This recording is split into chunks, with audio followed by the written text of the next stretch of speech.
اللہ تو کہتا ہے میری رسی کو مضبوط استحکام میں رہو اور آپس میں تفریق نہ کرو. محمد صلی اللہ علیہ وسلم نے آخری خطبے میں فرما دیا، لوگوں میں تم میں 2 چیزیں چھوڑے جا رہا ہوں، جنہیں تھامے رہو گے تو کبھی گمراہ نہیں ہوگے. ایک ہے قرآن اور دوسری میری سنت.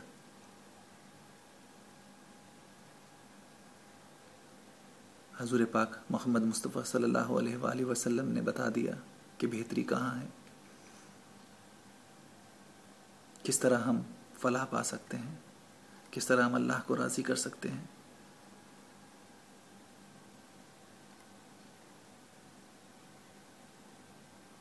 پھر بھی ہم آج کے لوگوں کی باتوں پہ یقین کرتے ہوئے مختلف راستوں کی جانب گامزن ہیں.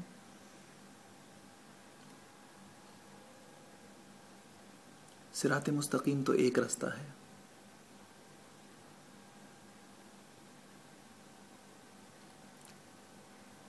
ایک ہی رستہ ہمیں اللہ کی طرف لے کے جاتا ہے.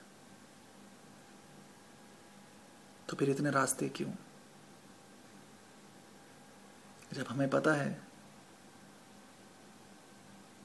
کہ محمد صلی اللہ علیہ وآلہ وسلم کا بتایا ہوا راستہ ہم کو اللہ تک لے جائے گا، تو ہم کیوں مختلف راستوں کی جانب چل رہے ہیں؟ ہم کیوں شارٹ کٹس کے پیچھے جا رہے ہیں؟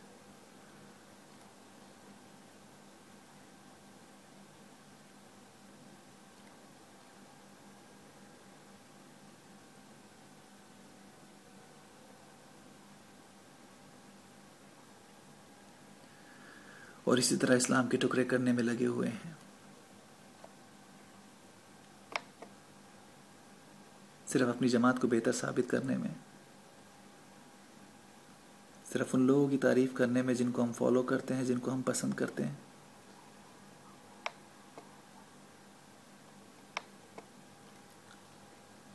اور وہ تعلیمات بھول چکے ہیں جو ہمیں حضور محمد مصطفیٰ صلی اللہ تعالیٰ علیہ وسلم نے بتائی. رسول نے فرمایا صلی اللہ تعالیٰ علیہ وسلم، کسی عربی کو اجمی پر، گورے کو کالے پر کوئی بہتری نہیں، کوئی برتری نہیں. اگر برتری ہے تو صرف اعمال کے حساب سے. اور کون فیصلہ کرے گا کہ کس کے اعمال بہتر ہیں یا ضائع ہو رہے ہیں؟ کیا یہ اختیار صرف اللہ کے پاس نہیں؟ اور تو اور مذہبی فرقہ واریت کے ساتھ ساتھ لسانی تفریق میں بھی پڑے ہوئے ہیں. قائد نے اور بزرگوں نے ایک پاکستان کے لیے جدوجہد کی اور ہمیں پاکستان کا تحفہ دیا، لیکن ہم نے خود کو پنجابی، سندھی، پٹھان، بلوچی، اردو اسپیکنگ، سرائیکی، ہزارہ، کشمیری ان ناموں میں بانٹ دیا. پاکستان سے زیادہ پاکستان کی پولیٹیکل پارٹیز سے وفاداری نبھاتے ہیں. پاکستان کے جھنڈے کے بجائے پارٹیز کے جھنڈے کو اٹھا کر فخر محسوس کرتے ہیں.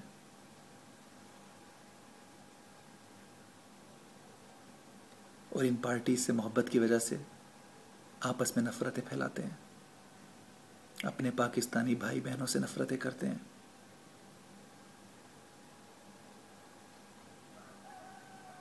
پاکستان کے مفاد کے بجائے اپنی پسند ناپسند کو عزیز رکھا جاتا ہے. شخصی پسند ناپسند میں حقیقت کو جاننے کی کوشش ہی نہیں کرتے، اور پھر ذمہ دار ٹھہراتے ہیں حکمرانوں کو. حکمران اور یہ نظام تو عذاب الہی ہے. جب تک خود کو نہیں سدھاریں گے یہ عذاب نہیں ٹل سکتا، چاہے کوئی بھی آ جائے، چاہے کسی کو بھی لے آئیے. اللہ کے فیصلے کے آگے کسی کی نہیں چلتی. یہ حکمران اور یہ سسٹم اللہ کا فیصلہ ہے جو سزا ہے ہمارے لیے اور اشارہ بھی. ہمیں آج خود کو بدلنا ہوگا، خود کو انسان ثابت کرنا ہوگا، خود حق کو سمجھ کر دوسروں کو بھی حق کی تلقین کرنا ہوگی. اللہ کو راضی کرنا ہوگا. اس کے سوا ہماری نجات کسی بات میں نہیں.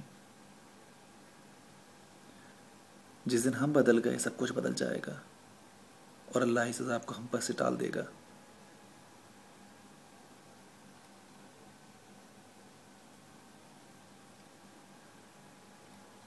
اگر کوئی کام یا کوئی جد و جہد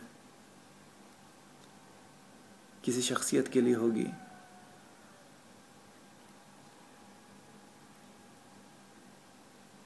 تو شاید بہتری آ جائے اور شاید نہ آئے، لیکن جو بھی جد و جہد اور کوشش اللہ کی رضا کے لیے ہوگی ضرور بہتری لے کر آئے گی۔ جب بھی کچھ کیجیے اس نیت سے کیجیے کہ اللہ کو راضی کرنا ہے اور انسانیت کے لیے بہتری لانا ہے، انسانیت کی خدمت کرنا ہے۔ خود کے لیے کرنے کے بجائے اپنے ارد گرد موجود لوگوں کی فلاح کے لیے کوشش کرنا ہے۔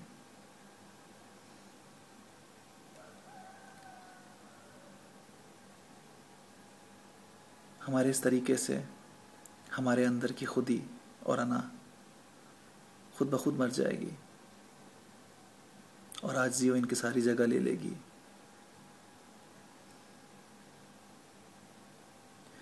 بے شک اللہ کو سجدہ کرنا ہے ہم نے، اور انسان سجدے کے لیے بنایا گیا ہے، لیکن زبردستی کے سجدے کے لیے نہیں۔ اللہ کو پہچان کر اس کی نعمتوں کا شکر ادا کرنے اور اس کے عشق میں سجدہ کرنے کے لیے۔ اور جس کو یہ سجدہ نصیب ہو گیا، جس کو یہ سجدہ نصیب ہو گیا، اس سے اللہ راضی ہے۔ ورنہ اس دنیا میں ہر سر جھکتا ہے، کوئی کسی کے آگے تو کوئی کسی کے آگے،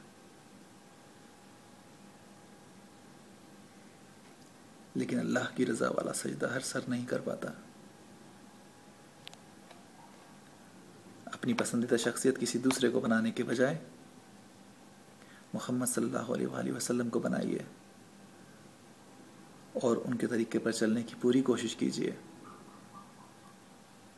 بحیثیت پاکستانی قائد اعظم محمد علی جناح کو اپنا لیڈر سمجھیے۔ بے شک آج طبعی طور پہ وہ ہمیں موجود نہیں، لیکن ان کی تعلیمات، ان کے اصول آج بھی ہمارے پاس ہیں۔ لہٰذا ان کے بتائے ہوئے اصولوں اور تعلیمات پہ عمل کیجیے۔ یقین کیجیے اگر ہم نے اپنی زندگیوں میں یہ انقلابی تبدیلی کا آغاز کر دیا تو وہ وقت دور نہیں کہ پاکستان ایک خوشحال اور بہترین ملک بن جائے گا، انشاءاللہ۔ ہم انفرادی اور اجتماعی اس جہد و جہد کا معذرت چاہتا ہوں ہم انفرادی اور اجتماعی اس جد و جہد کا آغاز کر چکے ہیں، جس کا مقصد اللہ کی رضا ہے، اور اس کا نام ہوگا پاکستان کی خوشحالی۔ یقین رکھیے، اور یہ ہمیں اپنے لیے، اپنے لوگوں کے لیے، اپنی اولادوں کے لیے اور آنے والی نسلوں کے لیے کرنا ہوگا۔ ہر جد و جہد اور تبدیلی خود سے سٹارٹ ہوتی ہے۔ کسی بھی طرح کچھ نہ کچھ اپنے اندر بہتری لائیے، اپنے ارد گرد بہتری لائیے، اللہ کو راضی کرنے کا ارادہ کر لیجئے، کیونکہ اسی میں ہماری انفرادی اور اجتماعی نجات ہے۔ جتنا ہو سکے اس مقصد پر کام کیجیے اور حق کے پیغام کو اپنے ارد گرد جہاں تک آپ کی پہنچ ہے پھیلاتے رہیے۔ ہماری یہ تحریک انسانیت کی بہتری اور برابری اور پاکستان کی خوشحالی کے لیے ہے، اور مجھے یقین ہے اسی طرح ہم اللہ کو راضی بھی کر لیں گے۔ جتنا ہو سکے انسانیت کی خدمت کیجیے۔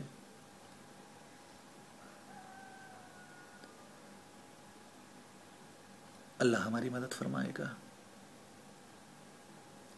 پاکستان زندہ باد۔